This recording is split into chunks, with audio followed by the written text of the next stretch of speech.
ডিমা হাসাও জেলার শান্তিপূর্ণ শহর হাফলং হঠাৎ করে আলোচনার কেন্দ্রবিন্দু হয়ে উঠেছে। এক হোটেলের স্বত্বাধিকারী বুলবুল রবিদাস দাস নামক এক মহিলার বিতর্কিত মন্তব্য ঘিরে তৈরি হয়েছে প্রবল ক্ষোভ প্রতিক্রিয়া।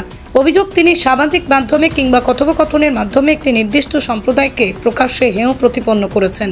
তাদের জাতিগত উপাধিকে ব্যঙ্গ করে এমন এক পরিবেশ তৈরি করেছেন যা সাম্প্রদায়িক সম্প্রীতির পক্ষে একেবারেই হানিকর। স্থানীয়রা জানিয়েছেন, বুলবুল রবিদাসের মন্তব্য ছিল শুধুই অশালীনই নয়, ইচ্ছাকৃতভাবে উস্কানিমূলক। এতে জেলার বহু মানুষের আবেগে আঘাত লেগেছে। দীর্ঘদিন ধরে এই অঞ্চলে বিভিন্ন জাতি উপজাতির মধ্যে যে শান্তিপূর্ণ সহাবস্থান গড়ে উঠেছিল, এই ধরনের মন্তব্যে তাতে চির ধরতে পারে বলে আশঙ্কা করছেন অনেকে। বিষয়টি সামনে আসার পর জেলার বিভিন্ন স্তরের সচেতন নাগরিকরা প্রতিবাদ জানিয়েছেন।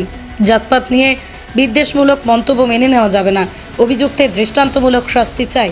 বর্তমানে যখন জাতপাতের বিভাজন কাটিয়ে এক সহনশীল সমাজ গড়ার চেষ্টা চলছে, তখন এমন মনোভাব আমাদের সমাজকে ভিতকে নাড়িয়ে দেয়। বুলবুল রবিদাসের মন্তব্য শুধু এক সম্প্রদায়কে অপমান নয়, বরং সমগ্র গণতান্ত্রিক ও ধর্মনিরপেক্ষ মূল্যবোধের ওপর আঘাত।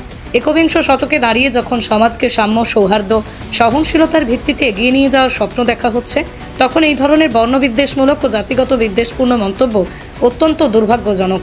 প্রশাসনের উচিত দ্রুত তদন্ত করে দোষীকে উপযুক্ত শাস্তি প্রদান করা, যাতে ভবিষ্যতে কেউ এমন মন্তব্য করার সাহস না পায়।